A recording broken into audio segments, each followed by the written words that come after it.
les gestes éco-responsables, on entend de plus en plus parler, mais on va faire peut-être une petite redite pour ceux qui connaissent et faire découvrir à ceux qui connaissent pas encore. Donc, geste éco-responsable, je vais me permettre de faire un petit rappel de ce que c'est l'éco-responsabilité, de quoi on parle exactement, et en quoi, en tant que micro-entrepreneur, on peut se poser la question de l'impact qu'on peut avoir par rapport à notre activité et ce qu'on pourrait mettre en place. Donc, je vais parler de ça. Les petits gestes que vous pourrez mettre en place ou non, dépendamment de l'activité, tout le monde ne fait pas la même chose, mais il y a peut-être des choses où vous posiez pas la question et ça pourrait être utile de peut-être revoir ces choses-là. En quoi c'est important aussi si vous mettez en place ces petites démarches, de valoriser votre démarche éco-responsable. Donc, je vais vous dire auprès de qui. Et pour finir, je vous donnerai quelques petites choses à savoir. Éco-responsabilité, Kesako en quelques mots. Donc, l'éco-responsabilité, on entend parler depuis quelques temps parce que c'est un sujet qui nous touche, le bien-être de la planète, etc. Mais qu'est-ce que ça veut dire exactement l'éco-responsabilité? Donc, je vous ai fait une petite définition. L'éco-responsabilité, c'est une démarche qui consiste à intégrer les enjeux du développement durable dans l'ensemble de ses activités quotidiennes, au niveau de la consommation, la production, les transports, etc. Et ça peut aussi bien s'appliquer d'un point de vue personnel que professionnel. L'ADEME, qui est l'association gouvernementale qui parle de ces sujets environnementaux, dit qu'une entreprise est éco-responsable lorsqu'elle va intégrer dans sa gestion globale, donc dans sa gestion interne, des process internes qui permettent d'améliorer son impact sur l'environnement, etc. Donc, en tant que micro-entrepreneur, en quoi ça peut nous toucher? On peut aussi se poser la question de est-ce que ce que je propose comme activité, comme produit, etc., est-ce que ça a un impact? Est-ce que je consomme beaucoup? Est-ce que j'aurais pas moyen peut-être de réduire mes postes de dépenses, de faire un peu plus de bien, etc. Et donc, quand on est en micro-entreprise, ce qui est intéressant de faire, c'est de dresser un bilan. C'est de se dire, bon, ok, qu'est-ce que je fais comme activité? Est-ce que je vends des produits? Si je vends des produits, comment je les vends? Est-ce que je les vends de la main à la main? Est-ce que je les envoie? Si je les envoie, j'ai des emballages. Comment je les conditionne? Est-ce que je mets, admettons, des goodies? Vous savez, vous avez une commande et je mets aussi dans ma commande des petits objets pour récompenser mes clients, etc. Est-ce que je suis présente sur les réseaux sociaux? Est-ce que j'ai un site internet? Est-ce que je fais beaucoup d'emailing? Donc, est-ce que je communique beaucoup avec mes clients? Est-ce que je prospecte beaucoup en ligne, etc. Par rapport à l'activité que je fais, est-ce que je produis beaucoup de déchets? Alors, ça peut être... je parle pas des déchets alimentaires, mais si, admettons, vous faites de la confection d'objets, etc., est-ce que vous utilisez l'intégralité de la matière première ou il y a toujours des petits restes qui sont là? Est-ce que vous les valorisez? Est-ce que vous les valorisez pas? Est-ce que vous avez une activité qui nécessite de beaucoup imprimer? Pas du tout. Est-ce que vous, je sais pas moi, vous déplacez par rapport à votre activité? Vous utilisez les transports? Est-ce que vous faites appel à des services de livraison, etc. Donc, il y a plein de choses où vous pouvez vous poser la question de comment ça se passe et est-ce qu'il y aurait possibilité d'améliorer ou non la façon dont je gère mon activité. Donc, faire un bilan quand on est en micro-entreprise, ça peut être intéressant pour voir s'il y a possibilité d'améliorer son impact sur l'environnement. Donc, les petits gestes que vous pourriez mettre en place. Donc, j'ai fait différentes thématiques. Alors, je n'ai pas tout listé parce que sinon, la liste serait interminable. Il y a peut-être des choses auxquelles vous pensez que je n'ai pas inscrit, donc n'hésitez pas à le mettre en commentaire. Mais parmi les petits gestes que vous pouvez mettre en place, il va y avoir la réduction de ces déchets. Donc, réduction de ces déchets, comme j'ai dit, hein, c'est pas forcément l'alimentation, etc. Mais ça va être, par exemple, vous imprimez beaucoup, donc il y a beaucoup de déchets papier, ou alors vous avez un besoin d'acheter de la matière première et vous vous faites livrer, alors ça fait beaucoup de carton, etc. Vous avez du plastique, peu importe, ça peut être n'importe quel déchet. Il y a peut-être possibilité de se dire, il doit y avoir des astuces qui existent pour pouvoir les réduire. Parmi elles, et là, c'est là où c'est coupé, je m'en excuse, par exemple, pour les personnes qui expédient des commandes, donc vous avez l'emballage classique, carton et cetera. En général, ça va être des emballages à envoi unique. Pourquoi? Parce que les clients vont pas nous les renvoyer derrière. C'est on leur envoie, ils le réceptionnent, ils en font ce qu'ils veulent. Eh bien, il y a maintenant des, entreprises qui se sont lancées pour trouver des alternatives aux emballages uniques. Parmi elles, on va avoir Hipli. Alors Hipli, ça s'écrit H-I-P-L-I. Et on peut avoir aussi Hop Hop Hop, donc O-P-O-P-O-P, Hop Hop, quelque chose comme ça. Et en fait, c'est au lieu d'avoir un carton qu'on expédie, vous allez avoir des pochettes d'emballage qui sont entre guillemets un petit peu consignées. Et dès que vous avez expédié la commande, le client qui reçoit peut soit réutiliser cet emballage-là pour faire autre chose, soit il peut le remettre à la poste qui vous le réexpédiera et comme ça, vous pouvez réutiliser les emballages. Donc ça peut être des petites astuces par exemple. Donc ça permet dans un sens d'éviter d'avoir des déchets de ce genre-là parce que les clients derrière, vous ne savez pas s'ils réutilisent les cartons, etc., que vous leur envoyez. Et puis, ça permet aussi de faire travailler des startups à côté. Donc, comme ça, voilà, chacun peut y trouver son compte. On peut aussi, dans les petits gestes qu'on met dans son quotidien, parler de recyclage. Donc, recyclage, je viens de parler d'emballage, ça peut être quelque chose que vous pourriez réutiliser. Si, admettons, comme je le disais, alors je ne sais pas si parmi vous, il y en a qui ont besoin d'acheter de la matière première, je ne sais pas par quelle plateforme vous passez, est-ce que vous le faites en ligne, est-ce que vous allez directement chez votre fournisseur ou autre, mais il y a des emballages autour de toutes ces choses-là. Les emballages, qu'est-ce que vous en faites? Est-ce que ils arrivent chez vous, vous déballez le contenu et puis vous les jetez? Ou est-ce que parfois vous vous dites peut-être que je peux réutiliser ça parce que c'est exactement le bon format de ce que j'ai besoin pour expédier quelque chose, ou alors j'avais besoin de ça pour je sais pas moi, un déménagement, peu importe, ça peut être n'importe quoi, mais la réutilisation des emballages, c'est possible. Après, on peut aussi parler du fait d'acheter d'occasion. Je pense que tout micro-entrepreneur, parfois, a besoin d'investir dans peut-être un nouvel ordinateur, une imprimante, enfin, peu importe, ça peut être plein de choses différentes. Au lieu d'aller vers du neuf, ça peut aussi être intéressant d'aller vers de l'occasion, du reconditionné, du seconde main. Ça donne une nouvelle vie aux objets et c'est pas parce que effectivement, il vient pas d'usine, il sort pas d'usine, qu'il pourra pas être aussi performant que voilà, si vous aviez acheté neuf. Donc, penser au reconditionné, c'est aussi intéressant. Même chose, si admettons vous avez un objet qui est en fin de vie, pourquoi pas aussi se dire je peux peut-être essayer de le réparer avant de racheter tout de suite. Donc c'est des petites choses que vous pouvez faire dans votre quotidien personnel, mais que vous pouvez retranscrire aussi par rapport à votre micro-entreprise. Et dernière chose, c'est d'éviter d'opter pour des choses jetables. Enfin, même chose, ce que je disais, les emballages à usage unique. Emballage à usage unique, ça me fait aussi penser à la restauration.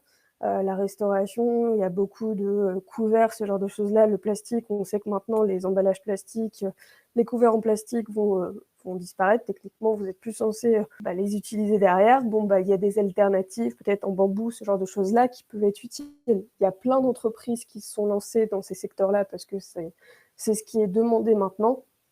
Donc ça, vous pouvez le trouver facilement. Autre chose comme petit geste, c'est le fait de consommer local. Donc consommer local, ça fait un peu penser aux fruits et légumes, donc il n'y a pas que ça, mais c'est par exemple faire appel à des entreprises locales si, admettons, vous avez besoin d'imprimer des supports, besoin d'imprimer des cartes de visite, besoin d'imprimer des flyers, des publicités pour faire connaître votre activité.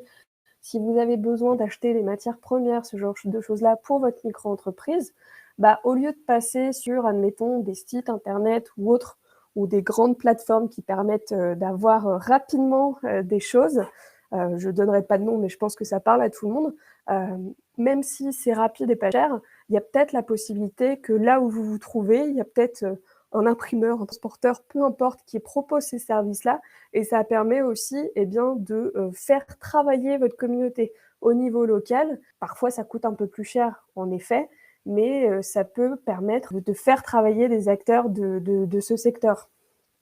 Consommer local, ça peut être intéressant. Ça a un coût, mais derrière, on va pouvoir voir que vous allez pouvoir valoriser cette démarche-là, de faire appel à des acteurs de votre secteur ou autre, enfin de votre secteur géographique, je parle, pour faire vivre tout ça.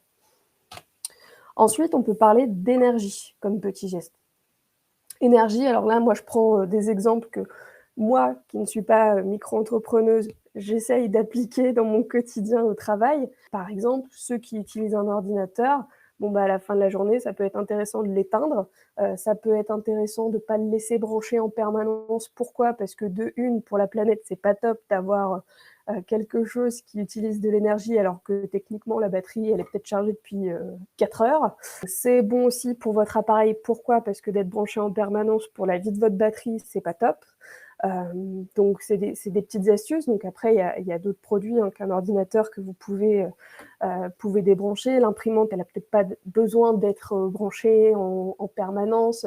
Si vous avez des machines spécifiques, elles n'ont peut-être pas obligation d'être branchées tout le temps, ou alors à la fin de la journée, vous pouvez dire ok, je coupe le courant, peu importe, ça peut être tout et n'importe quoi. Mais voilà, ça pourrait permettre déjà au niveau de vos factures d'énergie de faire des économies, et ça peut aussi permettre de prendre soin de vos appareils pour ne pas les solliciter en permanence quand on n'a pas besoin. C'est des petites choses bêtes, mais des fois, il faut y penser. Avant qu'on me fasse la réflexion, moi, je laissais mon ordinateur en permanence pas allumé, mais branché, alors que techniquement, je ne suis pas là le soir. Donc, c'est des petites choses à mettre en place, quoi.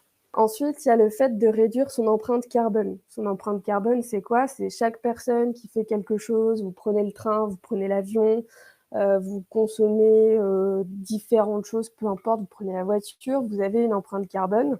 Et donc, en quoi la réduire? Ça peut être intéressant en micro-entreprise. Tous les petits gestes que vous allez faire vont permettre de réduire votre empreinte. Ça peut passer pour les personnes qui ont un ordinateur, ont des échanges avec leurs clients, de faire par exemple le tri de vos mails. Ça ne sert à rien de garder des mails qui datent de 2012 parce que à l'époque c'était intéressant, mais bon, en 2022 c'est plus très utile. Donc faire le tri dans ces mails, c'est pas mal. Si vous êtes présent sur les réseaux sociaux, il y a peut-être possibilité aussi de supprimer des publications, des anciennes publications que vous aviez faites qui sont maintenant trop datées ou alors qui sont plus du tout d'actualité. Je sais pas, vous aviez communiqué sur le fait que vous aviez lancé un nouveau produit, puis en fait ce produit-là, vous l'avez retiré de votre offre. Bon, bah peut-être que c'est plus nécessaire de l'avoir, ce truc-là. Enfin voilà, c'est des petites choses. Ou faire le tri, que ce soit dans vos mails, dans les réseaux sociaux, etc. Ça peut être pas mal. Vous avez aussi la possibilité, par exemple, d'utiliser un moteur de recherche un peu plus éco-responsable. Donc, nous, on va utiliser pour la majorité Google, mais il y en a d'autres qui existent. Il y a Quant, il y a Ecosia, il y a Lilo. Donc, c'est la même chose que d'utiliser un Google, un Firefox ou autre. C'est juste que c'est un autre nom et ils sont un peu plus respectueux de l'environnement au niveau des serveurs, etc. Ce qui peut être aussi intéressant au niveau de fait de réduire votre empreinte carbone, c'est au niveau du choix de vos partenaires. Le choix de vos partenaires, c'est ce que je disais. Si vous voulez faire appel à un imprimeur, donc ça peut être en ligne, mais ça peut être aussi proche de chez vous.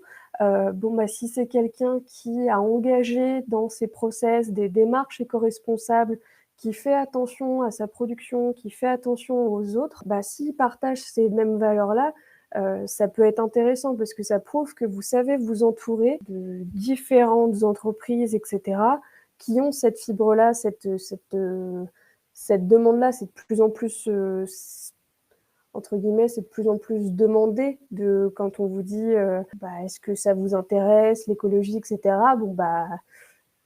Quand vous dites oui, c'est sûr que c'est intéressant, mais oui, c'est pas suffisant. C'est en quoi vous êtes éco-responsable, en quoi vous faites des actions. Toutes ces petites choses-là, vous allez pouvoir les valoriser derrière. Et il y a un exemple de choses pour réduire votre empreinte carbone, c'est admettons vous avez besoin de faire des flyers, des publications ou autres. Donc, tout ça, ça va demander d'imprimer, si vous voulez les donner, etc.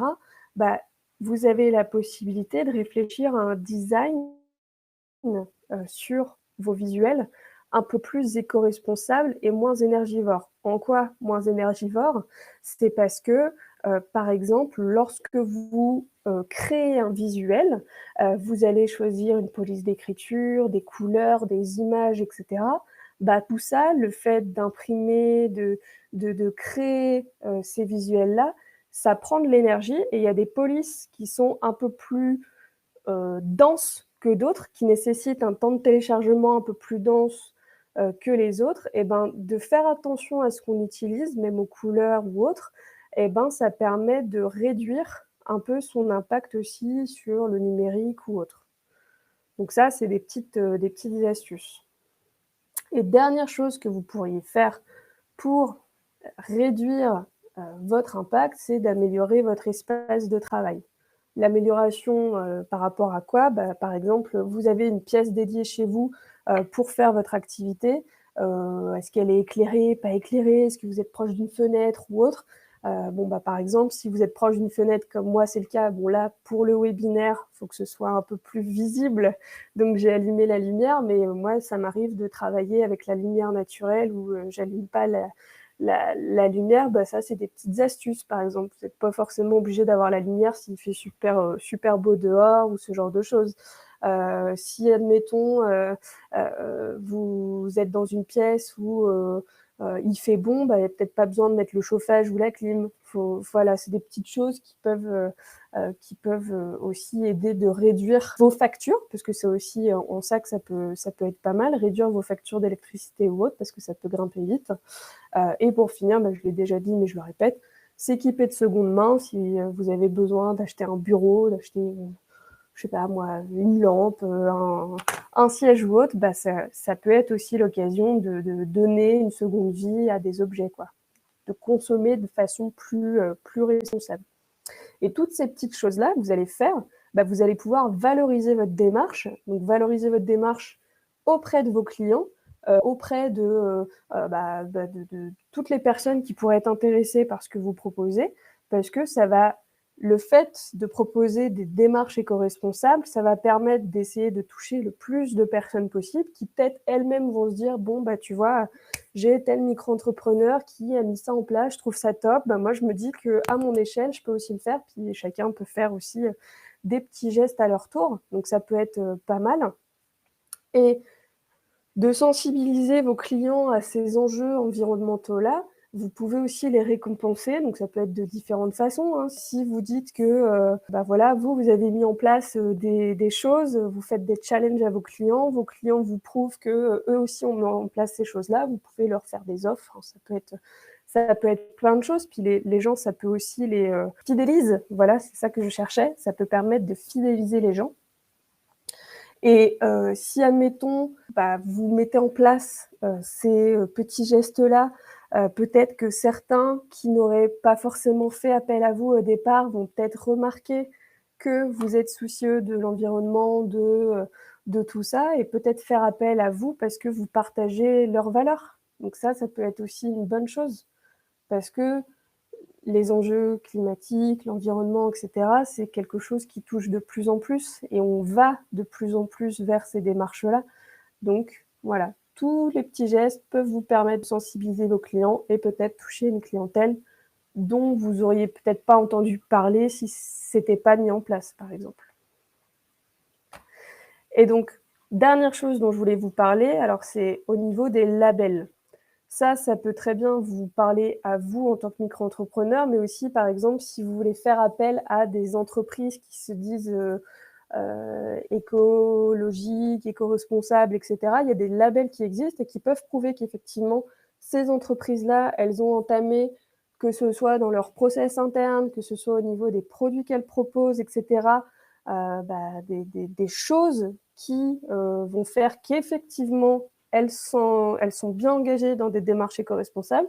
Donc ça, c'est les différents labels ou certifications qui existent que vous pouvez retrouver. Donc si vous les trouvez sur des sites internet ou autres, bah, vous pouvez vous dire qu'effectivement, ces gens-là ont bien des démarches sérieuses parce qu'on entend aussi parfois beaucoup d'entreprises qui se disent écolo et puis en fait qui ne le sont pas vraiment.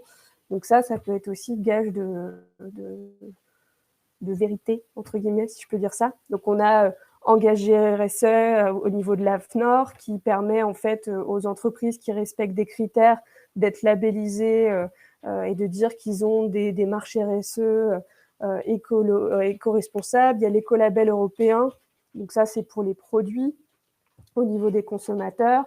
Il y a Bicorp qui permet donc ça c'est un organisme à but non lucratif qui permet de dire que vous êtes engagé, enfin vous, l'entreprise est engagée contre les inégalités, la pauvreté, etc., etc., etc. Donc il y a toutes ces certifications-là qui existent. Et si vous les trouvez, bah, ça veut dire que l'entreprise, elle s'est engagée en interne et au niveau de ses process à respecter des démarches éco-responsables.